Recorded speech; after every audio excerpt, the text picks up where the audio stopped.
এই ভিডিওটা তাদের জন্য যারা ইসলামকে ঘৃণা করে, আর মুসলমান যারা আছো অবশ্যই ভিডিওটা শেয়ার করে দিবে। তো শোনো, এই যে দেখতেছো যে লোকটা নামাজ পড়াইতেছে, এই লোকটা কি জানো? একজন রোড ক্লিনার, একজন বলদিয়ার লোক, ঠিক আছে?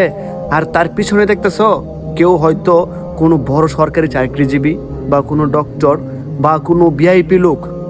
কিন্তু দেখেন, যখন নামাজ পড়তেছে কেউ কিন্তু এইটা বলে নাই যে একজন রোড ক্লিনার বা একজন বলদিয়া লোকের পেছনে আমরা নামাজ পড়বো না, ঠিক আছে?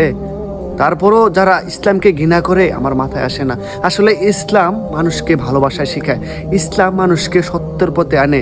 ইসলাম এমন একটা ধর্ম যেটাতে শান্তি বা কোনো অশ্লীল বা কারো উপর জোর জুলুম এগুলা ইসলাম বৈধতা করে নাই, ঠিক আছে?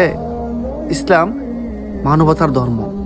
ইসলামকে যারা ঘৃণা করে তাদের জন্য আমার এই ভিডিওটা একটু একটু দেখবেন যে একজন রোড ক্লিনার বলদিয়ার পেছনে কত বড় বড় ভিআইপি লোক নামাজ পড়ে, কিন্তু ওই লোকটার ওইখান থেকে সরায় নাই বা দ্বিমত পোষণ করে নাই যে তার পেছনে নামাজ পড়বো না। আলহামদুলিল্লাহ, আলহামদুলিল্লাহ।